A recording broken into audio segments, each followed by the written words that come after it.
하나님 말씀 누가복음입니다.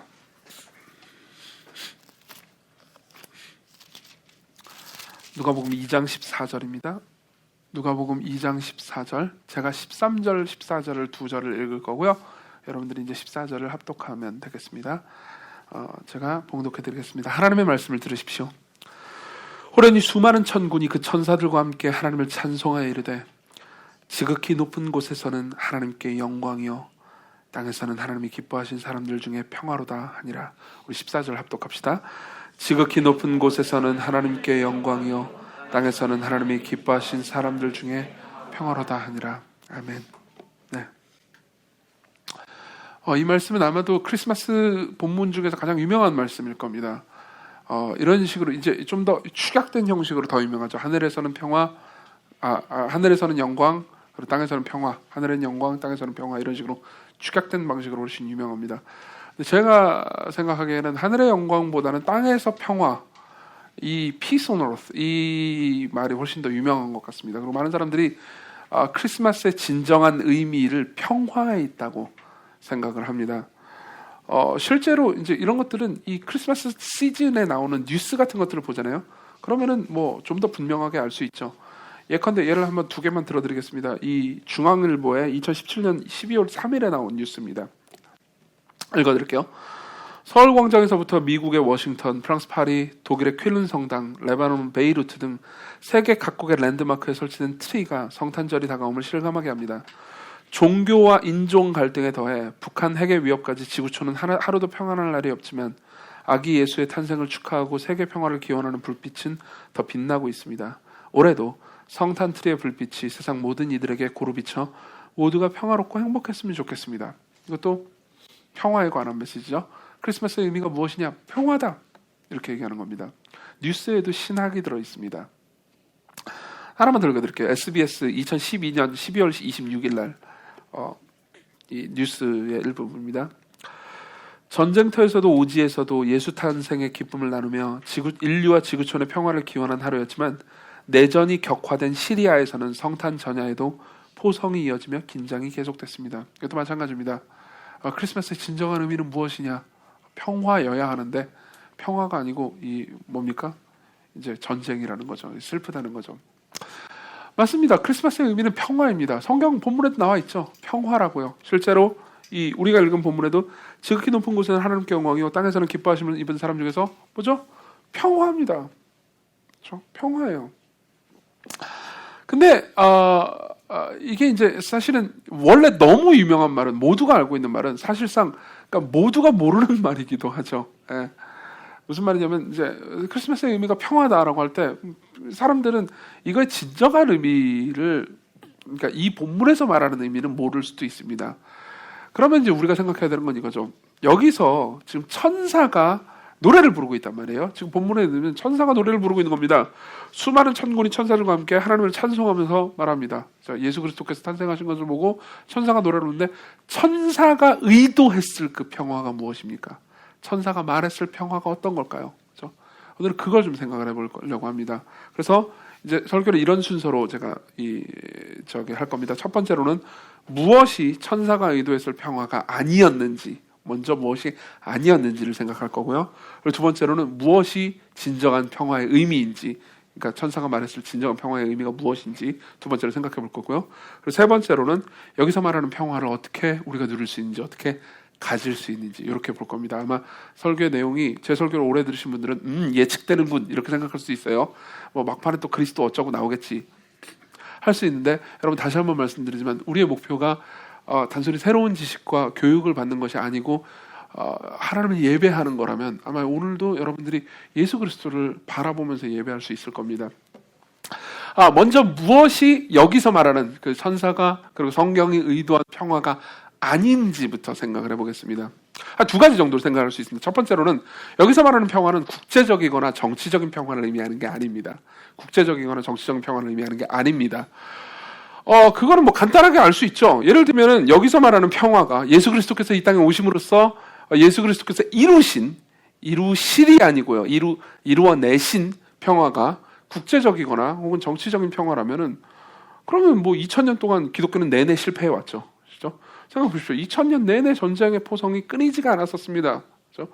2000년 내내 사실상 뭐 국제적으로 뿐만 아니라 정치적으로도 계속 사람들은 평화하지 않습니다. 여러분들이 평화라는 단어를 신문이나 뉴스 정치란에서 볼 수 있습니까? 없습니다. 우리에게는 그 주로 된 크게 큰 두 개의 당이 있죠. 그죠? 그 당이 평화했다는 소식을 저는 한 번도 들어본 적이 없습니다. 그렇지 않습니까? 그죠? 2000년 내내 예수님이 실패해 온 셈이 되는 거예요. 예수께서 의도하신 평화가 정치적이거나 국제적인 평화라면요. 게다가 실제로 예수님께서는 그걸 의도하지도 않았습니다. 예수님께서 같은 누가복음에서 예수님께서 한 말씀을 들어보십시오. 제가 읽어드리겠습니다. 21장 9절입니다. 난리와 소요의 소문을 들을 때 두려워하지 말라. 이 일이 먼저 있어야 돼. 끝은 되지 아니하니라. 또 이르시되 민족이 민족을 나라가 나라를 대적하여 일어나겠고 곳곳에 큰 지진과 기근과 전염병이 있겠고 또 무서운 일과 하늘로부터 큰 징조들이 있으리라. 무슨 말입니까? 장차 자신이 완전한 평화를 이루기 전에요. 수많은 전쟁들이 있을 것이다. 예수께서 승천하시고 나서도 여러 전쟁들이 있을 것이라고 예수께서 예언하신 겁니다. 그 말은 뭘 의미합니까? 예수께서 의도하신 것이 정치적이거나 국제적인 평화를 의미하는 게 아니라는 거죠. 그죠? 두 번째는 많은 사람들이 이런 식으로 얘기합니다. 맞아, 그래. 보통 이거는 이제 소위 진보적이 아닌 보수적이거나 혹은 자신이 생각할 때 신학적으로 정통적인 정통적인 입장을 견제한다고 생각하는 사람들이 이렇게 얘기하는 거죠. 맞아. 지금 여기서 말하는 예수님의 말하는 평화는 뭐 국제적이거나 정치적인 평화를 의미하는 게 아니야. 예수님 말하는 평화는 뭔가 내면의 평화 혹은 영적 평화를 의미하는 거야. 이런 식으로 생각합니다. 그렇죠? 슬프게도 그것도 아닙니다. 많은 사람들은 그냥 성경이 말하는 평화가 내적이거나 영적인 평화라고만 생각합니다. 교회 오면 평안해져. 그렇죠? 교회 오면 마음이 물론 너무 평안해서 졸리기도 하고 그렇죠. 어제 제가 바울 오신 분들 겠지만 바울의 생애에 대해서 말씀드리면서 제가 두 가지의 평안을 드렸습니다. 하나는 바울의 생애를 통해서 예수 그리스도를 바라보게 해드렸고 또 하나는 이제 이 따뜻한 곳에서 이제 평안하게 해드렸죠. 근데 예수님은 이것도 의도하신 게 아닙니다. 여러분 예수 그리스도를 믿는 사람들이라고 해가지고 늘 내적이거나 영적인 평화를 누리는 게 아닙니다. 예수 그리스도를 따르는 사람들이, 그러니까 내가 내적이거나 영적인 평안을 누리지 못한다고 그래가지고 내가 예수님을 뭐 잘못 믿는다고 생각하실 필요도 없습니다. 실제로 예수께서 이렇게 말씀하셨어요. 그렇죠? 같은 누가복음에서 12장은 이렇게 말합니다. 51절 내가 세상에 화평을 주려고 온 줄로 아느냐 내가 너에게 이르느니 아니라 도리어 분쟁하게 하려 함이로라. 이후부터 한 집에 5사람이 있어 분쟁하되 셋이 둘과 둘이 셋과 하리니 아버지와 아들과 아들이 아버지와 어머니가 딸과 딸이 어머니와 시어머니와 며느리가 시어머니와 분쟁하리라. 그죠? 이런 데 무슨 내적 평화가 있습니까? 여러분 저는 그러니까 감사하게도 굉장히 사려 깊고 따뜻한 부모님 밑에서 자랐습니다. 그래서 보통 이제 저희 부모님은 저를 되게 잘 이렇게 사랑으로 대해 주셨죠. 그렇기 때문에 제 기억엔 특별히 이제 제가 잘못하지 않는 한 부모님한테 이렇게 혼나는 일이 별로 없었습니다. 근데 제가 잘못을 많이 했기 때문에 많이 혼났죠. 근데 저희 집에서 이제 제가 신앙을 제일 먼저 가졌습니다. 제가 예수 그리스도를 제일 먼저 믿었어요. 그러다 보니까 그때부터 불화가 시작됐죠. 물론 그 이전에도 불화가 있긴 했지만 그때는 이제 제가 맞을만 해서 맞은 거였고요.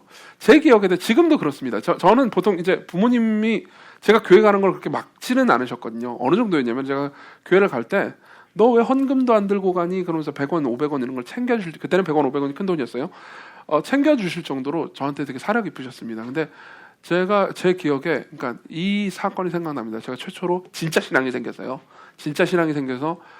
제사상에 절하지 않겠다고 했을 때 아버지가 최초로 저의 싸다구를 때리셨어요. 뭐 물론 그 외에도 이제 싸다구는 많이 맞았는데 대부분은 맞을 짓을 해서 그런 거예요. 대부분이 아니고 아주 압도적인 퍼센테이지가 맞을 짓을 해서 그런 건데 그때는 기억이 납니다. 왜냐하면 그때는 내가 잘못한 게 아니라고 생각했기 때문이죠. 여기엔 불화가 있습니다. 그렇죠? 여기에는 불화가 있습니다. 여기에 무슨 내적 평화가 있습니까? 여러분들 오해하지 않기 위해서 한 가지만 더 얘기해드리죠. 예수님께서 사람들을 분쟁하게 하려 오셨다고 해가지고 절대 여러분들이 오해하지 말아야 되는 것은 종교의 이름으로, 특히 기독교의 이름으로 벌어지는 전쟁을 예수님께서 정당화한 적은 한 번도 없다는 겁니다. 단 한 번도 없습니다. 절대 기독교의 이름으로 나는 그리스도인인데 너는 무슬림이야, 그러니까 너랑 나랑 싸우자, 이것은 성경이 지지하는 바가 절대 아닙니다. 한 번도 이걸 지지한 적이 없습니다. 그리고 사실상 종교의 이름으로 벌어지는 전쟁이 있잖아요. 그 전쟁도 내용을 자세히 들여다보면 사실상 종교의 이름으로 벌어지는 전쟁이라기보다는 정치적인 전쟁인 경우가 많습니다. 예를 한번 들어보죠. 여러분들이 이제 세계사나 이 정치 쪽이나 외교 쪽에 관심이 있는 분들이라면 지난 세기에 벌어졌던 북아일랜드에서 있었던 내전을 아실 겁니다. 그 내전의 그 겉에서 표면적으로 보이는 전쟁의 핵심은 이 개신교와 가톨릭의 싸움이었습니다. 프로테스탄트하고 가톨릭 이 둘이 계속 싸운 거였어요. 그죠? 그래서 이제 뭐 북아일랜드가 난리가 났죠. 그리고 관심 있으면 나중에 한번 보십시오. 찾아보시면 내용을 잘 아실 수 있을 겁니다. 근데 그때 당시 이 돌았던 개그, 그러니까 블랙 코미디죠. 유머 중에서 이런 유머가 있습니다. 어떤 한 총을 든 군인이 민간인을 향해서 총을 겨눕니다. 여기 민간인이 있어요. 그래서 총을 겨눕니다. 소재야, 그러면서 총을 겨눠요. 감사합니다. 손을 잠깐 들어주셨어요. 손을 겨누면서 말합니다. 너는 개신교냐, 프로테스탄트냐, 아니면 가톨릭이냐? 그럼 여기서 이제 제한은 불안해지죠. 만일 자기가 프로테스탄트라고 말했는데 내가 가톨릭이잖아요. 그럼 죽는 거예요.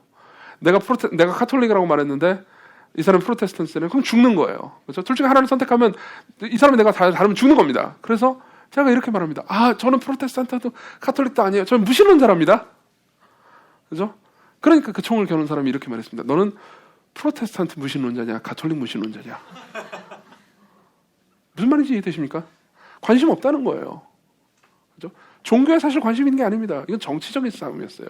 더 나아가서 경제적인 전쟁이었습니다. 돈 때문에 벌이는 전쟁이었죠. 물론 예수 그리스도를 믿는 사람들은요, 그리고 성경은요, 궁극적으로는 평화를, 그러니까 국제적이나 정치적인, 그리고 내면의 평화까지도 다 약속하긴 합니다. 그렇죠? 장차 약속하죠. 예수 그리스도를 믿는 사람들은 화평케 하는 사람이 되어야 됩니다. 예를 들면 팔복에 보면, 마태복음에 보면요, 예수 그리스도를 믿는 사람들의 정체성을 이렇게 표현합니다. 화평하게 하는 자라고요. 5장 9절, 화평하게 하는 자는 복이 있나니 그들이 하나님의 아들이라 일컬음 받을 것이며, 예수 그리스도를 믿는 사람들은요, 그리스도를 믿는다라는 이유 때문에, 그리고 화평케 하신 그리스도의 사역을 따른다라는 이유 때문에 사람들을 오해를 바로잡아주고 화평케 하는 일과, 그리고 세계 평화와 국제적 혹은 정치적인 평화에 헌신합니다. 그리고 지금도 그렇게 헌신하는 사람들이 있고요. 그 사람들 때문에 세상이 보존되고 있습니다. 여러분들도 그 일에 헌신하셔야 되고요. 그렇지만 예수님께서는 이 땅에서요, 그렇죠? 여기서 땅에서 평화잖아요. 본문은, 그렇죠? 이 땅에서 완전한 평화를 약속하시진 않았습니다. 이 땅에서 완전한 내면적 평화라든가 이 땅에서 완전한 정치적이거나 혹은 국제적인 평화를 약속하신 적은 없습니다. 그렇죠? 근데 여기서 말하는 평화는 뭘까요? 그렇죠? 여기서 말하는 평화는 땅에서 평화입니다. 지금 우리가 누릴 수 있는 평화라고요. 여기서 말하는 평화는 뭘까요? 그렇죠? 우리는 두 가지 정도의 힌트를 얻을 수 있습니다. 하나는 누가복음 1장에서 힌트를 얻을 수 있고요. 또 하나는 본문 자체에서 힌트를 얻을 수 있죠. 누가복음 1장은 이렇게 말합니다. 자, 누가복음 1장에 보면요, 사가랴라는 사람이 나와요. 사가랴는 세례 요한의 아버지입니다. 세례 요한의 사역은 결국 예수님의 사역과 연결되는 거였고, 사실 세례 요한의 사역을 통해서 예수 그리스도께서 무슨 일을 하시는지 또 알 수가 있었죠. 근데 사가랴의 아버지가 사가랴의 아버지가 아니고 세례 요한의 아버지인 사가랴가요, 세례 요한이 태어날 것을 예언을 받습니다. 예언을 받고 나서 그러고는 세례 요한의 사역을 어떻게 무슨 사역을 할 것인지에 대한 예언을 이렇게 받죠. 자, 읽어드릴게요. 누가복음 1장 15절, 이는 그가, 세례 요한이요, 주 앞에서 큰 자가 되며 포도주나 독주를 마시지 아니하며 모태로부터 성령의 충만함을 받아 이스라엘 자손을 주 곧 그들의 하나님께로 많이 돌아오게 하겠습니다. 이스라엘 자손을 주 곧 그들의 하나님께로 돌아오게 한대요. 그렇죠? 이 말은요, 여러분들 그냥 읽으면 그렇구나, 세례 요한이 그런 사역을 하는, 물론 세례 요한의 사역은 궁극적으로 예수님의 사역입니다. 그렇죠? 세례 요한의 부분적으로 성취한 걸 예수께서 완전하게 성취하셨죠. 그러면 여러분들은 그냥 그랬구나라고 생각할 수 있습니다. 근데 그렇지만 당시에 이 말씀을 읽었던 유대인들은 초반에 충격을 받았을 겁니다. 왜 그랬을까요? 그들은 절대 자신이 하나님과 불화하고 있다고 생각하지 않았습니다. 무슨 말이냐면 그들의 마음, 그러니까 이스라엘 사람들의 마음을 하나님께로 돌이킨다라는 것은 이스라엘 사람들의 마음이 하나님과 떨어져 있다는 의미잖아요. 그렇죠? 이 말을 공격적으로 받아들였을 겁니다.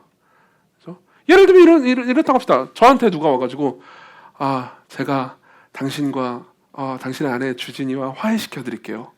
그럼 뭘 의미하죠? 그럼 저는 이렇게 될 겁니다. 우리 진짜 친한데요? 우린 정말 친한 부부인데 우린 너무너무 서로 사랑하는데 이렇게 대답하지 않겠습니까? 그죠? 내가 당신을 화해시켜 드릴게요. 그건 뭘 의미하죠? 너희들이 불화하고 있다는 걸 의미하죠. 그죠? 이게 첫 번째 힌트입니다. 그리고 두 번째 힌트를 넘어가죠. 2장으로 봅시다. 우리가 읽은 본문을 다시 한번 봅시다. 14절을 읽어보죠. 14절 같이 읽습니다. 시작. 지극히 높은 곳에서는 하나님께 영광이요 땅에서는 잘 보십시오. 땅에서는 그냥 평화라고 돼 있지 않죠? 뭐라고 돼 있죠? 땅에서는 하나님이 기뻐하신 사람들 중에 평화라고 합니다. 하나님이 기뻐하신 사람들 중에요. 그렇죠?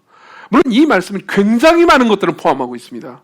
그리고 이 말씀의 가장 깊은 이야기는, 그러니까 사실상 이 하나님께서 아무 조건 없이 하나님을 먼저 찾지도 않은 사람을 하나님께서 먼저 찾으셔서 택하시고 예정하시고 부르셨다라는 이 소중한 구원의 가르침도 여기 포함되어 있습니다. 근데 그걸 지금 다 이야기할 수는 없을 것 같습니다.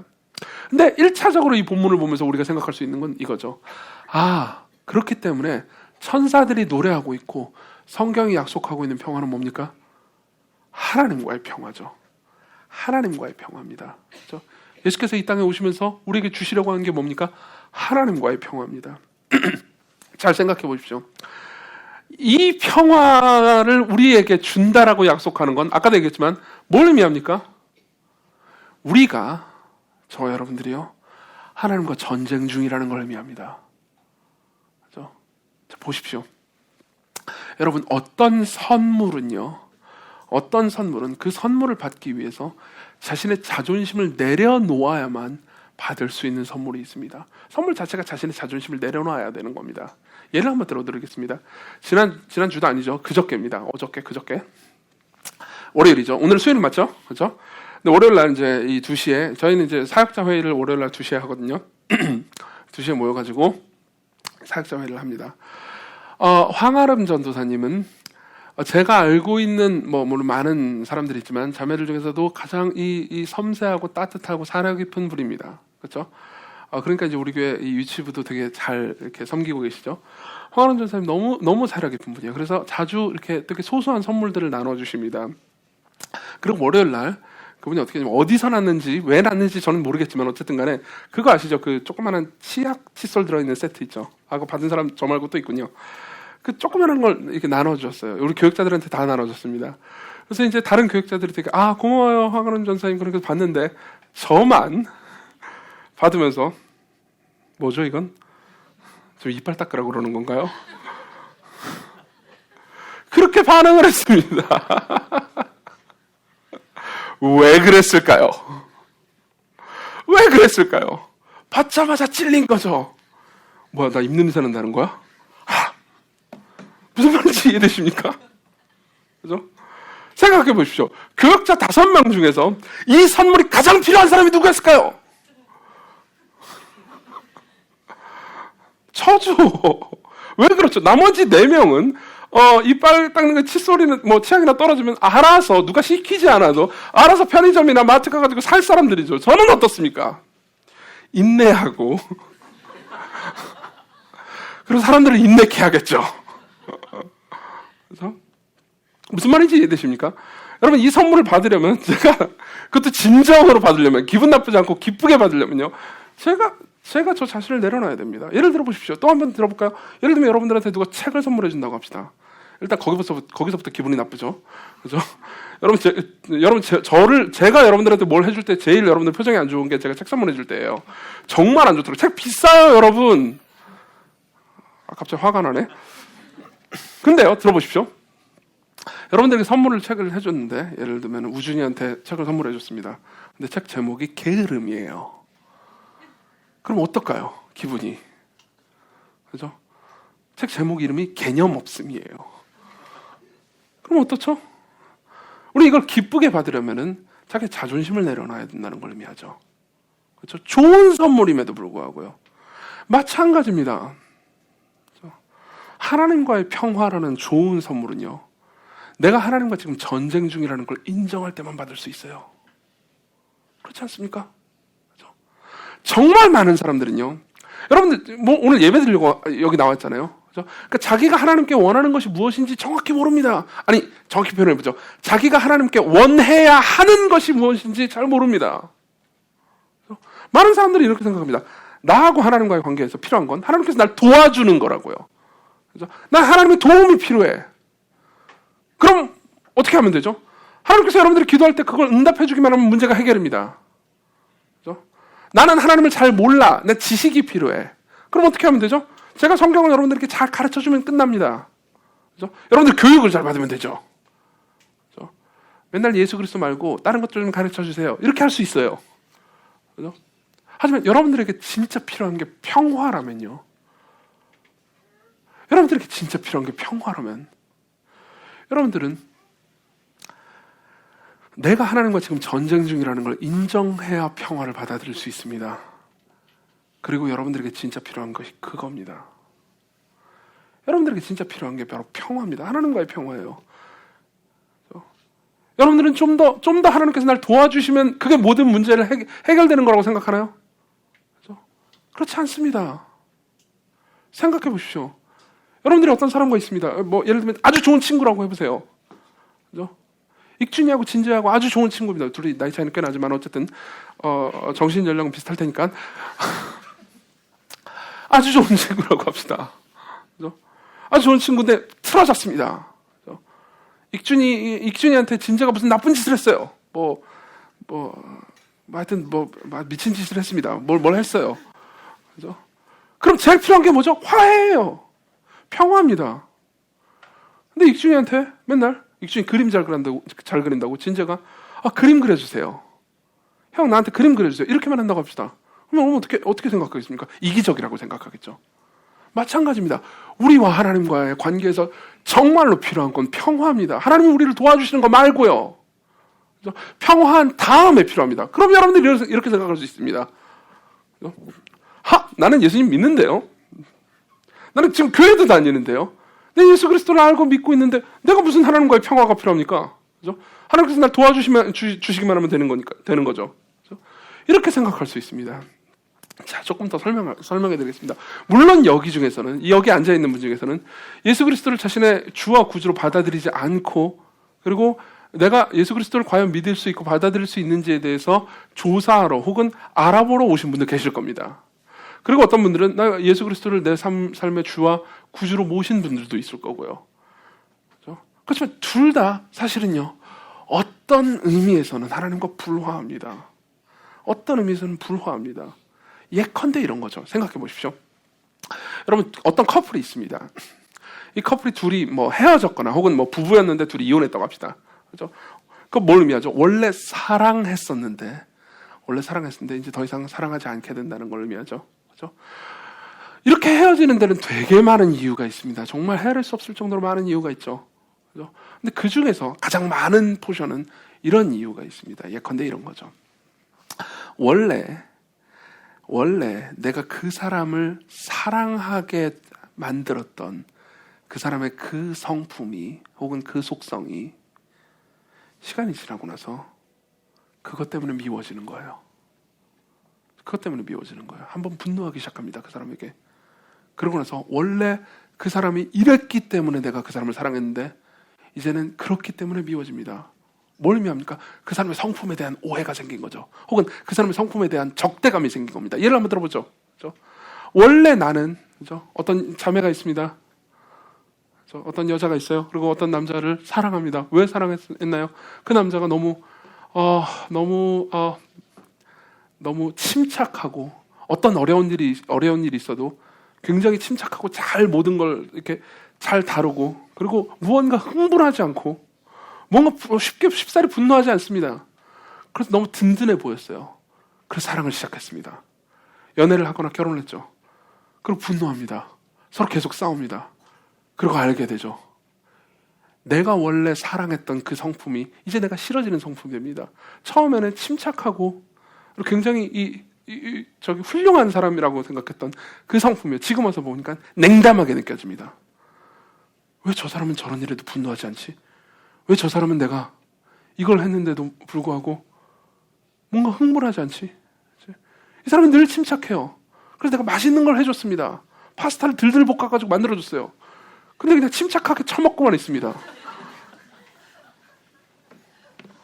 맛있다고도 안 해요. 그러면서 점점 그 사람에 대해서 미워지죠. 어떤 남자가 어떤 여자를 사랑했습니다. 왜 사랑했냐면 굉장히 꼼꼼했거든요. 굉장히 너무너무 꼼꼼했습니다. 일정도 되게 잘 만들고요. 그리고 나는 뭘 하겠다고 계획만 세워놓고 잊어버리는데 이 여자는 그렇지 않습니다. 회계 쪽에 일을 하고 있는데 회계를 너무너무 잘해요. 그래서 생각했죠. 남자가 내가 저 여자와 결혼하면 구원받을 수 있겠어. 내가 저 여자와 결혼하면 내 단점을 저 여자가 커버해 줄 거야. 저 여자와 결혼하면 내가 행복해질 거야. 그리고 시간이 지납니다. 그렇죠? 이 여자는 융통성이 없어요. 살다 보면 뭐 잊어버릴 수도 있지. 내가 우산 하나만 잊어버린 날을 쪼아댑니다. 제 얘기 아닙니다. 여러분. 제 연기력이 좋은 거지 제 얘기가 아니에요. 정신 차리세요. 물 좀 마십시다. 핵심은 이겁니다. 원래 내가 그 사람을 좋다고 생각했는데 그것 때문에 사랑했던 그것이요. 내가 상대를 계속해서 미워할 수 있게 스스로를 정당화시키려면 바로 그것 때문에 미워하게 된다는 거죠. 그렇죠? 나는 저 사람을 계속 미워하고 싶어요. 그래서 원래 내가 좋아했던 성품이지만 이제 그것 때문에 미워집니다. 혹은 그걸 나쁘게 계속 해석합니다. 그렇지 않습니까? 그렇죠? 그러면서 스스로가 상대를 미워하는 걸 정당화하는 거죠. 여러분 이 예를 드는 데는 이유가 있습니다. 이 예를 드는 데는 여러분들이 하나님과의 관계도 그렇기 때문입니다. 우리는 하나님과의 관계도 그렇게 합니다. 예를 들어볼까요? 원래는 하나님께서 지혜로우시다는 것이 너무 좋았습니다. 하나님께서는요 모든 걸 지혜롭게 행하십니다. 이렇게 얘기했죠. 하나님께서 모든 걸 그분의 뜻대로 행하십니다. 그분이 모든 것의 주권자예요. 모든 것을 그분이 다 다스리십니다. 이 세상 어느 하나도 그분의 뜻 바깥에서 움직이는 건 없습니다. 그분이 주권자시니까요. 원래 여기에 매료됐었습니다. 이게 좋아요. 근데 삶에 고통이 다가오죠. 삶에 내가 인식하지 못했던, 내가 생각하지 못했던 환경이 내게 다가옵니다. 그럼 어떻게 되죠? 왜 모든 걸 주권적으로 일하시는 분이 나한테 고통을 주지?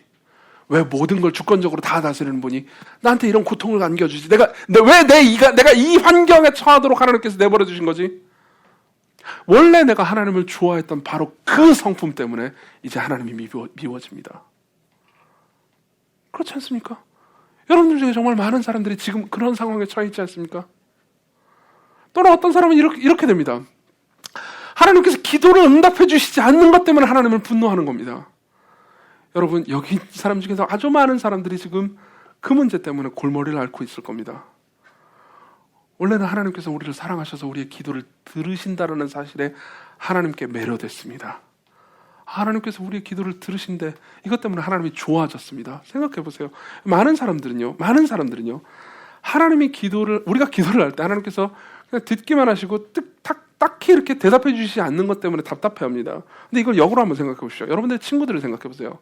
여러분들의 친구들 중에서 여러분들의 말을 들어주는 사람이 몇 명이나 있습니까? 그렇죠? 다 지자랑하기 바쁘죠. 그렇죠? 근데 그분은 들으십니다. 그분은 계속해서 들으세요. 끊임없이 들으십니다. 그것 때문에 좋았습니다. 근데 이제는 어떻게 됐죠? 하나님 내 기도를 응답하지 않으세요. 내가 기도했는데 하나님께서 듣지 않으시는 것 같아요. 그래서 분노하게 되죠. 생각해 보십시오. 하나님께서 모든 기도에 응답하지는 않으십니다. 여러분 어떤 기독교인들은 우리가 하나님께 기도를 하면 그것도 열과 성을 다해서 진심으로 기도하면 하나님께서 모조리 응답해 주신다고 가르치거나 혹은 모조리 응답해 주실 의무가 있다는 듯이 생각합니다. 그렇지만 이건 성경의 가르침도 아닙니다.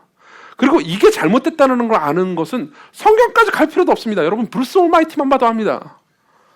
그죠? 브루스 올마이티 보셨나요? 브루스 올마이티에 보면 짐 캐리가 나옵니다. 짐 캐리가 브루스예요. 그죠? 그리고 브루스는 이 신이 됩니다. 말도 안 되는 스토리예요. 말도 안 되는 스토리인데 브루스가 신이 돼요. 그죠? 이거 못 보신 분 계시나요? 나중에 한번 꼭 보십시오. 아주 유쾌하고 재밌습니다. 생각할 거리도 되게 많고요. 오늘 근데 저녁에 성경 읽고 기도하라는 얘기를 할 거였는데 전부 다 브루스 올마이티 보게 생겼네. 어쨌든 브루스 올마이티에 보면 이런 장면이 나옵니다. 이제 브루스가 신이 돼요. 근데 신이 되니까 사람들의 기도를 다 이제 자기가 접수할 거 아닙니까? 근데 거기 보면 이제 컴퓨터로 접수를 해요. 되게 재밌습니다. 컴퓨터에 보면 이제 메일처럼 들어옵니다. 메일 그 제목이 야훼예요. 야훼 이렇게 나옵니다. 야후 패러디죠. 여러분 지금 반응해 주시는 거예요. 지금 안 웃긴데? 네, 무슨 얘기하다 말았지? 야훼. 기도가 막 들어옵니다. 메일링 리스트가 막 꽉 차요. 근데 이제 그걸 일일이 읽어보기 귀찮았던 거예요. 브루스가. 자기가 신인데. 그래서 어떻게 했냐면은 이렇게 했습니다. 모두 예스! 다 들어주겠어. 그러면서 어떻게 되죠? 다음날 지구가 망해버립니다. 생각해보세요. 내가 로또가 되게 해주세요라고 기도하는 수많은 사람들이 다 로또가 됐어요. 그럼 당첨금이 얼마나 되죠? 10원입니다. 무슨 말인지 이해되십니까? 모든 사람의 기도를 하나님께서 다 응답해 주시면 어떻게 될까요? 지구가 망합니다. 그래서 두 팀이 다음날 경기를 할 겁니다. 하나님 우리가 이기게 해주세요. 하나님 우리가 이기게 해주세요. 어떻게 합니까? 무슨 말인지 이해되십니까? 하나님께서 기도를 응답하시거나 응답하지 않는 건 그분의 뜻과 계획에 따라서 그분의 지혜에 따라서 그분이 보시기에 가장 선한 대로 우리에게 가장 선한 대로 우리를 이끌어 가시는 겁니다. 그러면서 기도를 사용하시는 거죠. 여러분 기도의 진정한 목적은요. 기도의 진정한 목적은 응답이 아닙니다. 그분과의 교제죠. 그렇죠? 근데 어떻게 됩니까? 기도에 응답하지 않는 것 때문에 지혜로운 하나님에 대한 오해가 생깁니다. 여러분 이러한 방식의 오해가 하나님을 향한 적의, 그렇죠? 하나님을 향한 분노가 아니라고 말할 수 있습니까? 이러한 오해를 품고 있는 우리가 하나님과 화평하다고 말할 수 있나요? 아니요. 우린 전쟁 중인 겁니다. 그렇지 않습니까? 여기 중에서는 아예 믿음이 없으신 분도 있을 겁니다. 나는 예수 그리스도를 믿는 믿음이 없습니다. 예수 그리스도를 믿는 믿음이 없는 많은 분들 중에서 대부분이 가지고 있는 오해 하나만 짚어드리죠. 이것도 역시 하나님과의 관계에서 생기는 적입니다. 예를 들면 이런 겁니다. 저는 이제 복음을 전하고 예수 그리스도를 믿는 복음을 전한 지, 그러니까 이 목회라는 방식으로 전한 지 거의 9년이 다 되어 갔습니다.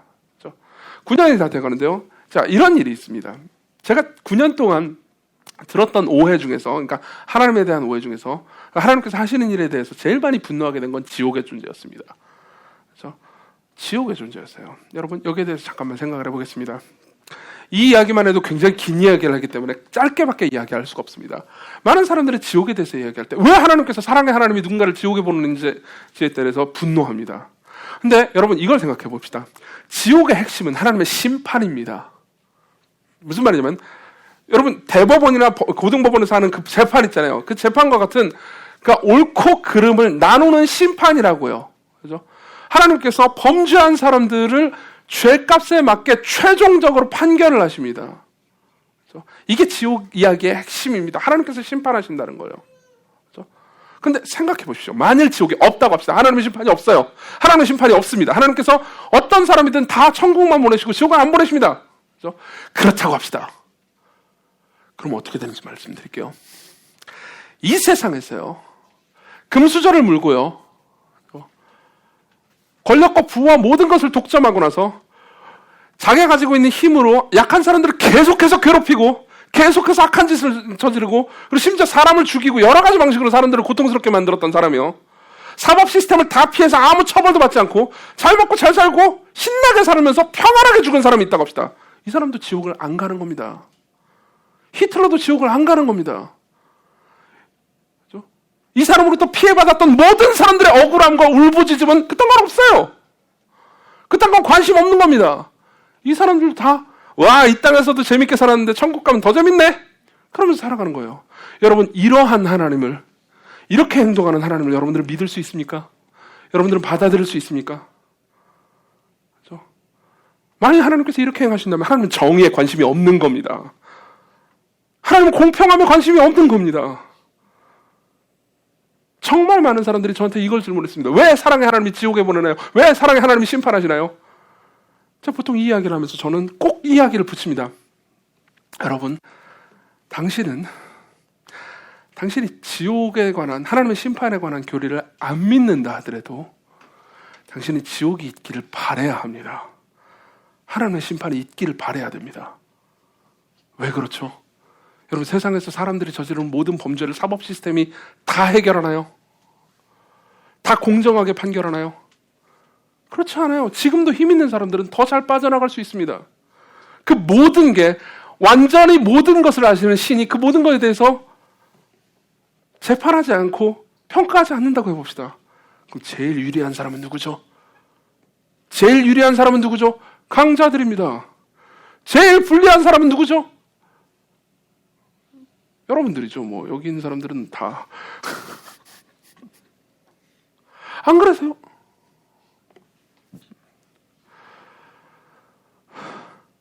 그렇지만 내가 죄를 저질렀기 때문에 하나님 앞에 나아갈 수 없다는 걸 생각한다면, 내가 형벌을 받아야 된다고 생각하면 하나님께서 심판하신다는 게 분노스럽죠.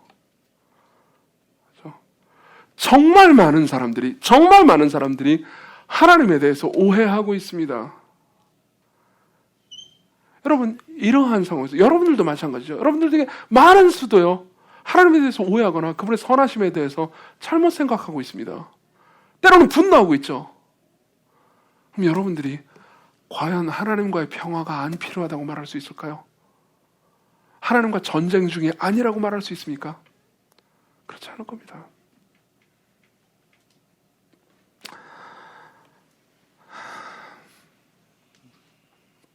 그럼 이제 우린 마지막으로 물어볼 수 있습니다. 이 본문에서 말하는 것처럼 이 땅에 오신 아기가, 이 땅에 오신 예수 그리스도가 우리에게 어떻게 하나님과의 평화를 줄 수 있습니까? 어떻게 하나님과의 평화를 줄 수 있습니까? 두 가지 방법으로 줍니다. 하나는 예수 그리스도가 성부 하나님을 향해서 어떻게 행하시는지, 그리고 예수 그리스도께서 우리를 향해서 어떻게 행하시는지, 이 두 가지를 보면 알 수 있습니다. 설명해 드릴게요. 첫 번째입니다. 여러분, 우리 모두는 하나님과의 불화가 있고요, 하나님께 저지른 범죄가 있습니다. 여러분, 많은 사람들은 우리가 하나님한테 분노하는 건 일종의 권리라고 생각합니다. 왜 나한테 기도응답을 안 해줬죠? 왜 나한테 이걸 안 해줬죠? 왜 내가 고통스럽게 했죠? 그러면서 하나님께 따지는 걸 권리라고 생각합니다. 그렇지만 우리가 하나님께 불순종하는 것, 그리고 우리가 하나님께 범죄한 것, 그것 때문에 하나님께서 불쾌하시거나 진노하시거나 하나님께서 거기에 대해서 우리에게 나쁜 마음을 가지는 건 안 된다고 생각해요. 우리의 순종은 선택이고 그분이 나한테 잘해주는 건 그분의 의무가 되는 거죠. 많은 사람들이 이렇게 오해합니다.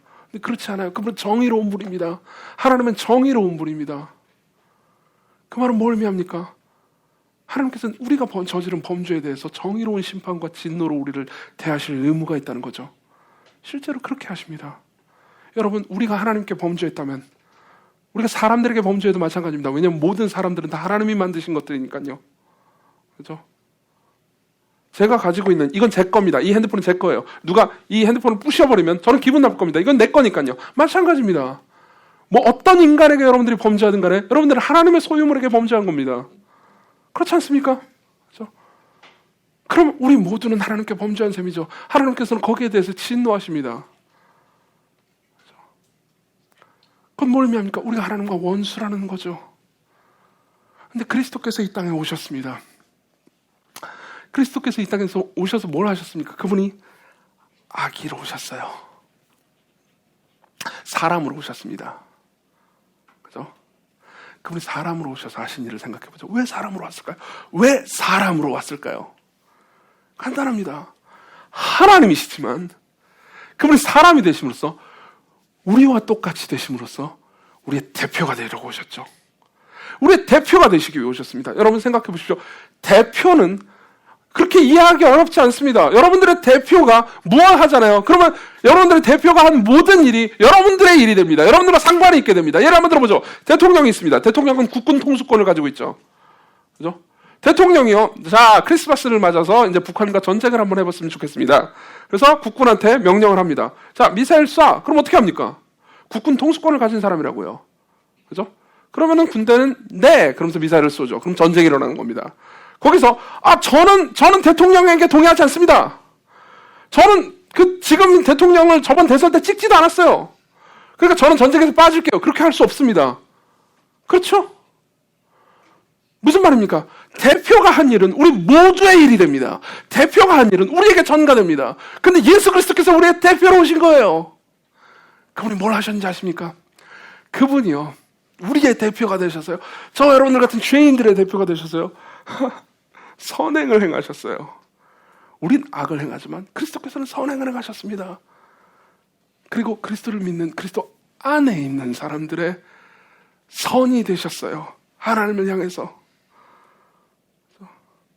더 놀라운 건 뭔지 아세요? 예수 그리스도는 완전한 분이시기 때문에 죄를 지으신 적이 전혀 없는데도 하나님을 향해서 범죄한 우리들을 대표해서요, 그분은 하나님과 원수가 아니시지만 그분이 우리를 대신하셔서 하나님의 원수처럼 대우받으셨습니다. 예수 그리스도가 우리를 위해서, 우리를 대표해서 하나님의 원수처럼 취급받으셨어요. 그분은 고통을 당하실 이유가 없었습니다. 그러나 고통을 당하셨습니다. 그분은 삶의 격정과 괴로움을 당하실 이유가 없었습니다. 하나님이시니까요. 사람들의 무시를 당할 이유가 없었습니다. 근데 그 모든 걸 당하셨어요. 그리고 궁극적으로 십자가에서 그분은 하나님의 적이 되셨죠. 그분은 하나님을 사랑하시지만, 하나님도 영원토록 그분을 사랑하시지만 하나님의 적이 되셨습니다. 그래서 십자가에서 그분이 부르짖은 내용이 뭡니까? 나의 하나님, 나의 하나님, 어찌하여 나를 버리셨냐고요. 그건 뭘 의미합니까? 하나님의 원수가 되셨다는 겁니다. 예수 그리스도가요, 우리를 대신해서요, 우리가 하나님의 원수인데 그분이 하나님의 원수가 되셨습니다. 그래서 우리가 당해야 되는 모든 하나님의 진노와 저주를 그분이 다 당하셨죠. 그분이 단번에 이 모든 걸 이루셨기 때문에 우리가 그분 안에 있다면 영원히 하나님의 사랑을 단번에 완전히 받을 수 있습니다. 국제적인 평화나 혹은 내면의 평화 같이 부분적으로 받는 게 아니고요, 그리스도 안에 있는 즉시 여러분들은 영원히 하나님의 영원한 사랑을 변함없이 우리 행위와 우리 조건과 상관없이 받을 수 있습니다. 여러분, 여기서 나는 예수님을 믿습니다 라고 생각하는 사람들도 하나님과의 화평이 흔들리는 사람들이 많습니다. 왜 그러냐면 하나님과의 평화가 자기의 행동에 좌우된다고 믿기 때문이죠. 내가 하나님께 순종하면 하나님께서 나를 사랑해 주시고, 내가 불순종하면 하나님께서 나를 멀리 하신다고 오해합니다. 그렇지 않아요. 만약 그렇다면 예수 그리스도께서 이 땅에 오실 이유가 없었습니다. 성육신이 필요가 없었어요.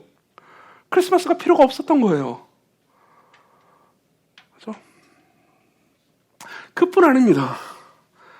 예수 그리스도께서 우리를 향해서도, 우리가 하나님을 향해서 분노했던 오해를 푸실 수 있습니다. 그분 우리의 진정한 중보자니까요. 예를 한번 들어보죠. 여러분들 중에서 아까도 얘기를 들었지만 하나님의 뜻이, 모든 걸 통치하시는 하나님의 뜻과 주권이 문제인 사람들이 있습니다. 하나님께서 모든 걸 통치하시는데, 모든 걸 다스리시는데 왜 나한테는 고통이 있죠? 그렇다면 여러분들은 예수 그리스도를 보면서 오해를 풀 수 있습니다. 생각해 보십시오. 성부 하나님께서 예수 그리스도를 향해서 가지고 있었던 그분의 뜻이 뭐였죠? 성부 하나님께서 예수 그리스도를 향해서 이런 뜻을 가지고 계셨습니다. 내 영원한 아들아, 죽어라. 내 백성들을 위해서 네가 지옥의 고통을 맛봐라. 네가 십자가를 져라. 네가 나의 원수처럼 취급당함으로 내가 내 백성들에게 주어야 할, 부어야 할 진노와 저주를 네가 받아라. 여러분, 예수 그리스도처럼 가혹한 운명을, 가혹하게 하나님의 뜻을 받아들인 사람이 있습니까? 여러분들 중에 내 삶을 향한 하나님의 뜻은 아무리 너무너무 가혹해라고 아무리 말해봤자 예수 그리스도보다 더 가혹한 사람은 없습니다. 근데 생각해 보십시오. 들어보십시오. 예수 그리스도께서 그토록 가혹한 하나님의 뜻을 받아들임으로써 무슨 일이 일어섰죠? 그분이 저와 여러분들 같은 죄인들을요, 자신의 신부로 맞으실 수 있고요, 그리고 하나님의 영광이 드러날 뿐더러 자기 자신이 영원히 모든 이름 위에 뛰어난 이름을 받으시며 높아지셨습니다. 그래서 가혹한 운명을 받아들이심으로써 저와 여러분들을 위한 선이 되시고 그 운명의 끝이, 그 하나님의 가혹한 뜻이 결국은 완전한 선과 완전한 영광으로 귀결된다는 것을 확증하셨죠. 그렇다면 여러분들이 겪는 가혹한 하나님의 뜻 역시 마찬가지입니다. 오해를 푸십시오. 하나님은 선하십니다. 어떤 사람은 이렇게 말할 겁니다. 내 기도는 응답 안 해주는데요. 왜 내 기도를 응답 안 하죠? 여러분 들어보십시오. 다시 한번 예수 그리스도를 보십시오. 여러분 들어보십시오. 예수 그리스도의 삶을 통해서 그분이 성부 하나님께 계속해서 기도했습니다. 그리고 그 기도 중에서 예수 그리스도께서 그렇게 그토록 간절히 기도하셨는데도 불구하고 응답하지 않은 기도가 있었죠. 뭘까요? 겟세마네 동산에서 그분이 하신 기도입니다. 이 잔을 내게서 내가 당해야 되는 진노를, 내가 당해야 되는 고통을, 내가 당신 앞에, 내가 사랑하는 성부 하나님 앞에 원수처럼 취급당해야 되는 이 십자가의 고통을 내게서 옮겨주십시오. 여러분, 예수께서는 한 번만 기도하신 게 아닙니다. 예수께서 3번 기도하셨어요. 3번 기도했다는 것은 이 잔을 옮기옵소서, 이 잔을 옮기옵소서, 이 잔을 옮겼어, 이렇게 3번 기도했다는 게 아닙니다. 밤새도록 열렬하게 뜨겁게 온몸을 다해서 기도했다는 겁니다. 히브리서는 예수 그리스도의 이 기도를 가리켜서 심한 통곡과 눈물로 간구와 소원을 올렸다고 말합니다. 그리고 하나님께서는 어떻게 하셨죠? 그 기도를 거절하셨습니다. 여러분, 성부 하나님께서 거절하신 그 기도 때문에 저와 여러분들이 하나님과 화평하게 되었죠. 어떤 사람은 이렇게 말할 겁니다. 내 삶은 너무 찌질해요. 나는 맨날 똑같은 직업도 그냥 그런 것 같고, 그리고 앞으로 미래도 없어 보이고, 내 삶은 너무 평범하고 너무 찌질해요.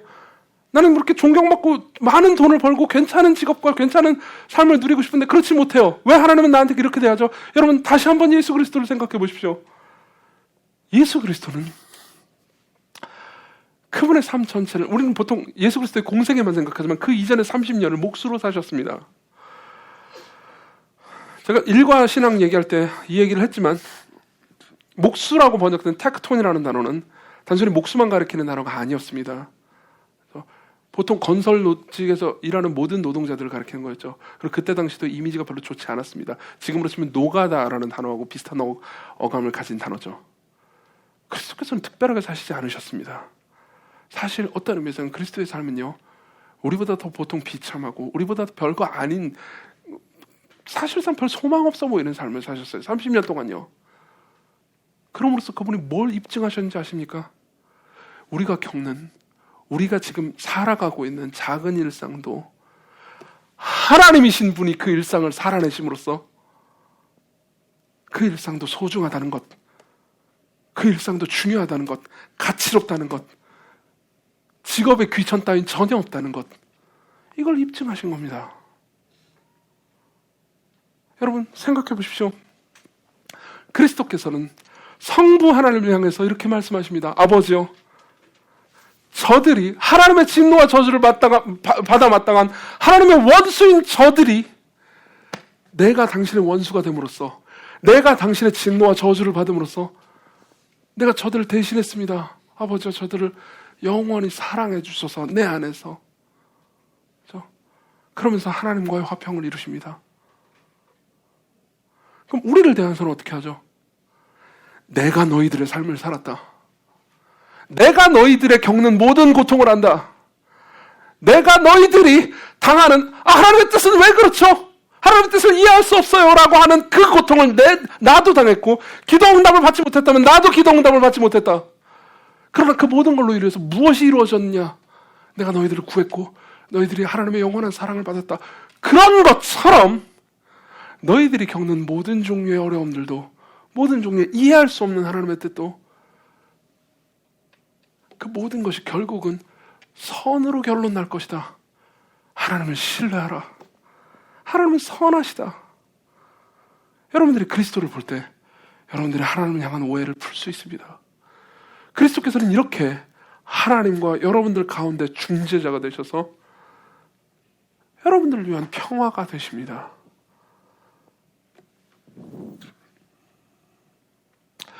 마지막으로 하나만 더 얘기하죠. 이 부분이 제일 좋아요. 13절에 보면요, 호련히 수많은 천군과의 그 천사들과 함께 하나님을 찬송한대요. 여러분 잘 생각해 보십시오. 하늘에서는 평화, 하늘에서는 영광, 그리고 땅에서는 하나님과 사람들이 화평화됩니다. 근데 이걸 누가 노래 부르죠? 천사들이요. 왜요? 왜 천사들이 부를까요? 여러분 들어보세요.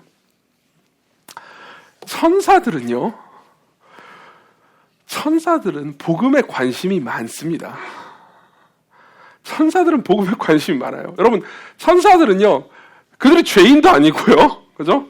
그리고 그들이 예수 그리스도로 말미암아서 받는 은혜를 누리는 것도 아닙니다, 우리처럼. 그죠? 물론 천사들은 하나님으로부터 엄청난 은혜를 받았죠. 하나님께서 그들을 창조하셨고요, 그들을 영화롭고 아름답게 하셨고요, 그들이 하나님을 노래하며 찬양하면서 하나님의 수종을 들 때 그들이 하나님을 최고로 기뻐하고 즐거워하고 날마다 하나님을 사랑하고 있습니다. 천사들은 굉장히 만족하면서 즐거워하고 하나님을 좋아하고 있을 겁니다. 근데요, 천사들은요, 복음에도 관심이 많습니다.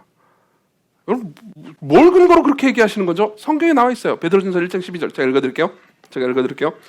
이 섬긴 바가 예수 그리스도께서 우리를 위해서 섬기신 바가 자기를 위한 것이 아니요, 그렇죠? 예수님 자신을 위한 것이 아니고 너희를, 우리요, 위한 것임이 계시로 알게 되었으니 이것은 하늘로부터 보내신 성령을 힘입어 복음을 전하는 자들로 이제 너에게 알린 것이고, 그 다음 뭐라고 말했는지 아십니까? 이 복음은 천사들도 살펴보기를 원하는 것이니라. 근데 개역개정은요, 너무 얌전하게 번역했습니다. 이 헬라어 단어를요. 천사들도 살펴보는, 그냥 슬깃 보는 게 아닙니다. 깊이 연구하고 열정적으로 알기를 원하는 거라는 거죠. 천사들은 복음을 열정적으로 알기를 원합니다. 왜 그런지 얘기 드릴게요. 생각해 보십시오. 천사 입장에서 생각해 보세요. 저기 땅에 저 인간들이 있습니다. 하나님의 형상으로 지음받았어요. 여러분, 천사는 하나님의 형상으로 지음받았다는 말이 없습니다. 우와, 쟤들 좋겠다. 세상에 하나님의 형상으로 지음받았네? 근데 잠시 지나면, 그러니까 어떻게 됐습니까? 저것들이 제일 큰 선물을 받은 것들이요, 하나님께 반역해요. 하나님께 반역해요. 어이가 없죠.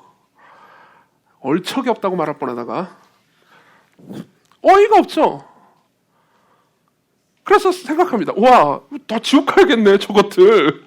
미쳤구나. 근데요,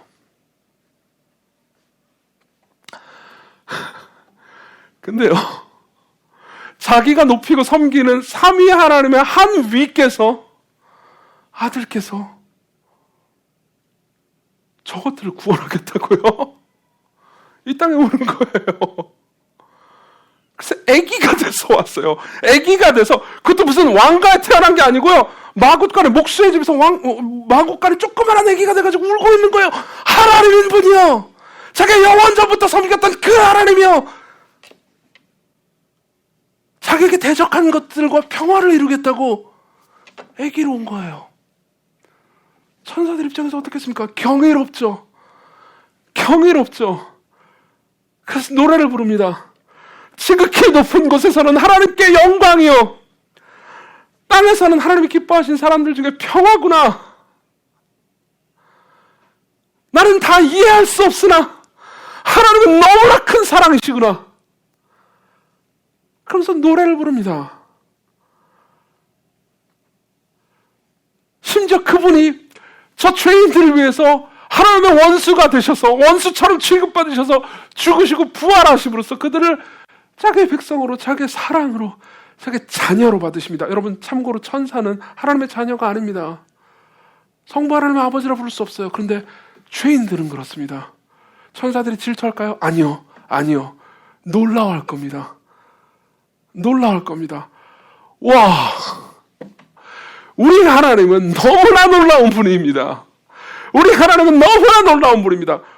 도대체 어떻게 이렇게 사랑할 수 있는 거지? 천사들은 아마 영원토록 이 복음을 들여다보면서 놀라워할 겁니다. 우리 많은 사람들은 이렇게 생각합니다. 복음이라는 걸 그 처음 와가지고 새신자 교육 때 배우면 끝나는 거라고 생각합니다. 아니요, 그렇지 않아요. 천사들은 반대할 겁니다. 무슨 소리야? 이렇게 놀라운 게, 우리의 영원토록 즐길 만한 소식이 너희들 앞에 있는데.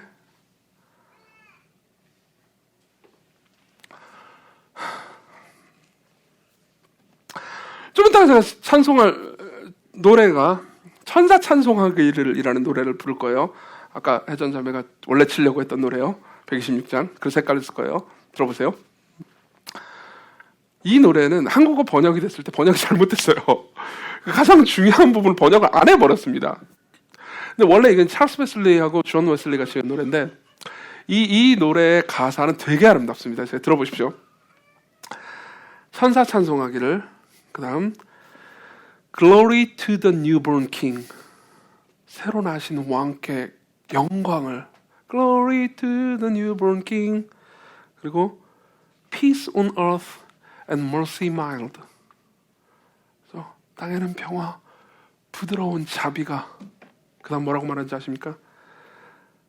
God and sinners reconciled, 하나님과 죄인들이 화목하게 되었도다. 천사들이 놀라는 거죠. 하나님과 죄인들이 화해했어. 왜요? 이 아기 때문에요.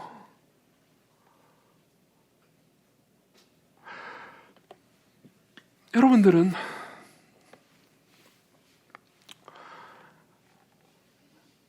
이러한 화평이, 이러한 화해가 필요합니다.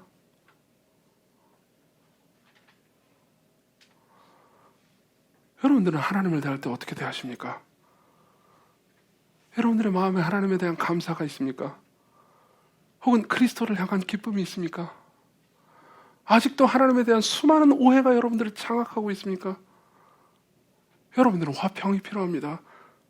여러분들은 하나님과의 평화가 필요합니다.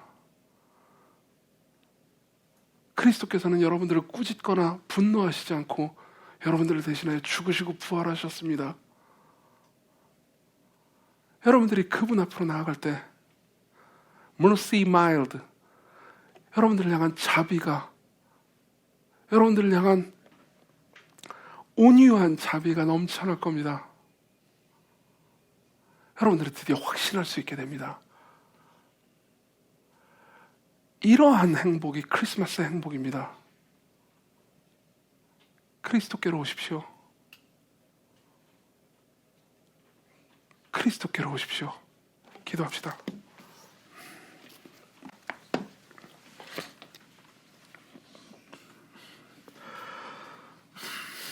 같이 우리 기도할 때 이렇게 기도합시다. 하나님, 우리 마음 가운데 있는 하나님을 향한 오해를 거두어 주시고 예수 그리스도께서 우리를 위해서 하신 일 때문에 우리가 기뻐하게 해주십시오. 천사들이 기뻐 노래하는 것처럼, 천사들이 기이 여기면서 찬양하는 것처럼, 천사들은 그 복을 받는 것도 아닌데도요, 심지어 우리 역시 그분을 찬양하게 하소서. 아니, 우리가 더 큰 목소리로, 더 기쁜 마음으로 예수 그리스도께서 우리를 위해서 하신 일을 우리가 즐거워할 수 있게 해주옵소서. 같이 우리 기도합시다. 같이 우리 기도합시다. 같이 우리 기도합시다. 같이 우리 기도합시다. 같이 우리 기도합시다. 같이 우리 기도합시다.